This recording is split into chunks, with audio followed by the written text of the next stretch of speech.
बीच एक बड़ी जानकारी आ रही है। इस वक्त की बड़ी जानकारी से आपको रूबरू कराते चलते हैं, जो कि हरियाणा से आ रही है, जहां फसल खरीद का ये तीसरा दिन आज है।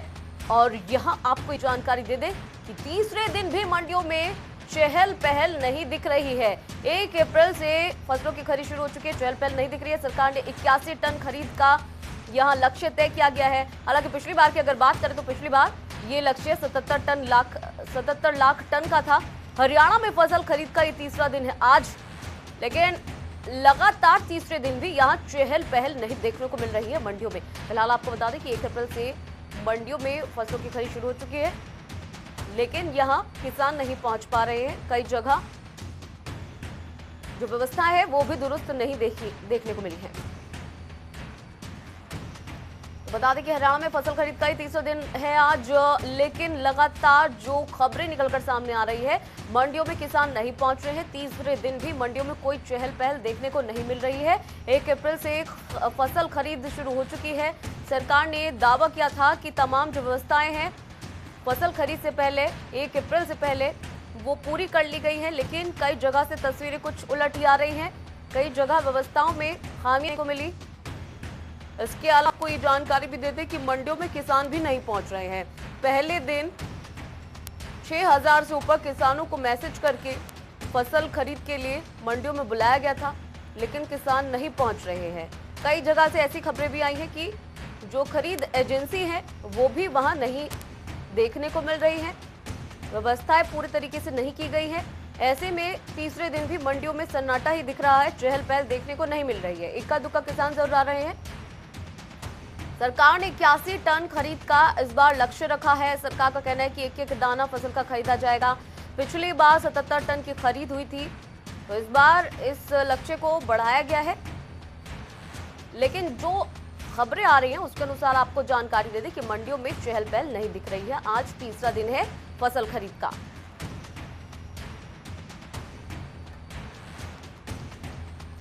इस बार बता दें कि 81 लाख टन का लक्ष्य रखा गया है, जो कि पहले से बढ़ाया गया है। पिछली बार 77 लाख टन खरीद का लक्ष्य रखा गया था। आज तीसरा दिन हो चला है, लेकिन मंडियों में कोई खासी चहल पहल देखने को नहीं मिल रही है। ये ताजा अपडेट के साथ जानकारी। तो बता दें कि 1 अप्रैल से फसल खरीद प्रक्रिया जो है वो शुरू हो चुकी है, लेकिन मंडियों में पहले दिन से अब तक कोई चहल पहल देखने को नहीं मिल रही है। आज तीसरा दिन है फसल खरीद का। तो गेहूं और सरसों की फसल खरीद शुरू हो चुकी है। हालांकि सरकार का कहना है कि एक एक दाना खरीदा जाएगा। तमाम व्यवस्थाएं पूरी कर ली गई हैं। किसानों को कोई परेशानी नहीं होने दी जाएगी।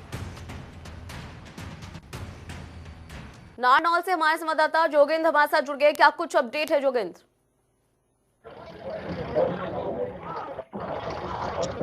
देखिए, मैं बताऊं कि इस समय नारनौल के अनाज मंडी में हूं मैं। यहाँ सरसों की आवक शुरू हो चुकी है। मंडी में काफी संख्या में सरसों आनी शुरू हो गई है। मेरे किसानों से भी बात हुई है, यहाँ के व्यापारियों से भी बात हुई है। सरकारी एजेंसी को किसान सरसों नहीं बेच रहे हैं, क्योंकि जो सरकारी समर्थन मूल्य निर्धारित किया गया है वो 4650 रुपए है, जबकि मंडी में जो सरसों है वो 4900 रुपए से लेकर के 5100-5200 रुपए तक किसान की बिक रही है। ऐसे में किसान चाहता है कि वो सरकारी एजेंसी को ना बेच करके आड़तियों के माध्यम से व्यापारी को बेचे, ताकि उसको अच्छे दाम मिले, और अच्छे दाम मिल भी रहे हैं। मेरी यहाँ जो मार्केट कमेटी की जो सेक्रेटरी है मुकुल, उससे अभी अभी मेरी बात हुई है। उन्होंने भी खुद माना है कि पिछले 2 दिनों से मार्केट कमेटी के माध्यम से सरकारी खरीद सुनी रही है सरसों की, और यही कारण रहा है कि जो समर्थन मूल्य है वो बहुत कम है, 4650 रुपए। ऐसे में किसान सरकारी एजेंसी को सरसों नहीं बेच पा रहे हैं। जब हमने मुकुल से कहा कि सरकार ने कोई नया कदम उठाया हो ताकि किसानों को आकर्षित किया जा सके कि सरकार को वो सरसों बेचे, ऐसे पे मुकुल का साफ कहना था कि इस तरह के कोई कदम या आदेश नहीं है, क्योंकि सरकारी समर्थन मूल्य 4650 है, और ऐसे में किसान सरकार को सरसों नहीं बेचना चाह रहे। मेरे साथ यहाँ कुछ व्यापारी हैं, उनसे मैं बात करूंगा कि मंडी में क्या स्थिति इस समय सरसों की चल रही है। आप व्यापारी हैं, आइए आप जनता टीवी को बताइए कि मंडी में सरसों की आवक शुरू हो चुकी है, क्या रेट कम है? काफी मतलब आवक है मंडी में, लेकिन रेट सरकार के नीचे है, इसलिए जमींदार उनको माल नहीं बेच रहा, प्राइवेट लोग खरीद रहे हैं।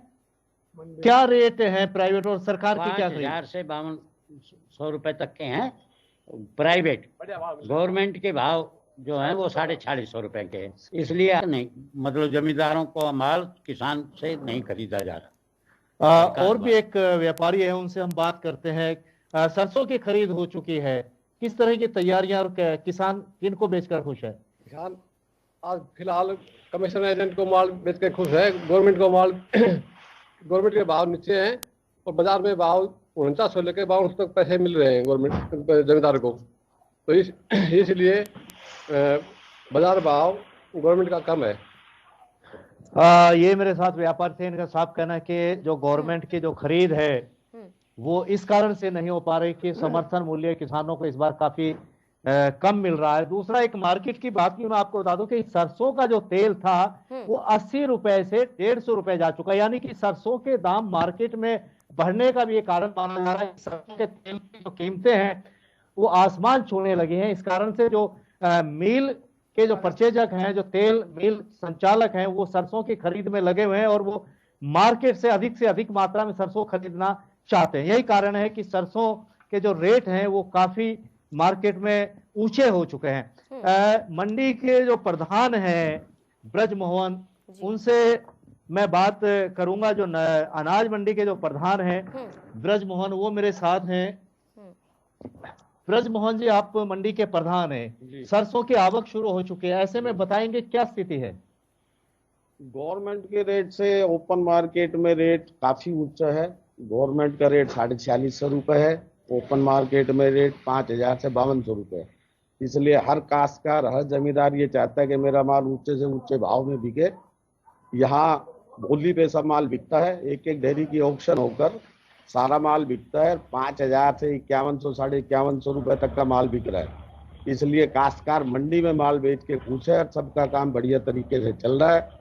सब परचेजर आते हैं, एक एक डेयरी की बोली लगा के सब अपना माल लेके चले जाते हैं। अगर हम बात करें, देखिए इस समय जो बात आ रही है कि सरकार का जो समर्थन मूल्य है वो 4650 रुपए और मार्केट में 5200 रुपए तक सर। तो मंडी के प्रधान के नाते क्या सरकार तक आपने बात पे पहुंचाई कि जो समर्थन मूल्य है उसका जो रेट है 4650 रुपए उसे बढ़ाया जाए? नहीं, ये सरकार की अपनी पॉलिसी है। सेंट्रल गवर्नमेंट रेट तय करती है, स्टेट गवर्नमेंट भी नहीं करती, सेंट्रल गवर्नमेंट रेट तय करती है। इसलिए कहाँ तक हम पहुंचा पाएंगे ये अपनी उनकी पॉलिसी है और वो अपनी पॉलिसी के हिसाब से ही काम करती है।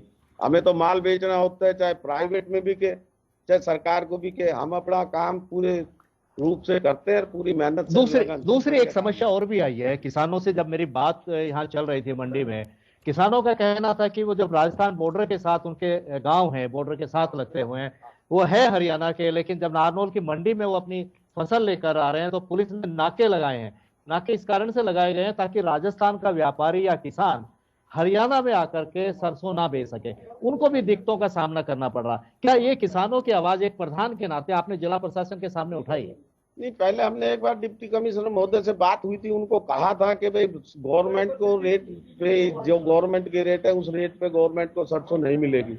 इसलिए प्रशासन को चाहिए कि वो नाकेबंदी वगैरह ना करके, अगर माल चाहे हरियाणा का हो चाहे राजस्थान का अगर मंडी में आता है तो सरकार को, हरियाणा सरकार को उसका जीएसटी और मार्केट फीस मिलेगी। तो इसलिए इनको तंग ना किया जाए। जितना माल ज्यादा से ज्यादा ओपन मार्केट में बिकेगा उतना अपने फायदा है, अपने स्टेट की रेवेन्यू बढ़ेगी उसमें। यह ये साफ तौर पे है कि जो नारनौल का जो क्षेत्र है वो राजस्थान की सीमा के साथ लगता हुआ है। बिल्कुल राजस्थान शुरू हो जाता है 5 किलोमीटर के बाद में, तो जो गांव है वो राजस्थान की सीमा से है। लेकिन जब किसान यहाँ सरसों लेकर आता है तो हरियाणा का है, लेकिन उनका गांव राजस्थान सीमा पर है। ऐसे में इस विभाग ने भी राजस्थान के साथ नाके लगाए हैं ताकि राजस्थान का किसान यहाँ मंडियों में सरसों ना ला सके। लेकिन किसानों की माने तो हरियाणा के होते हुए भी उन्हें पुलिस नाके पर परेशान कर रही है। उनकी जो सरसों की गाड़ियां, ट्रैक्टर, ट्रॉलियां हैं, उन्हें भी रोका जा रहा है। कुछ किसान हैं। जोगेंद्र, हम आपके पास लौटेंगे, लेकिन बहुत बहुत शुक्रिया इस तमाम जानकारी के लिए। तो वही हम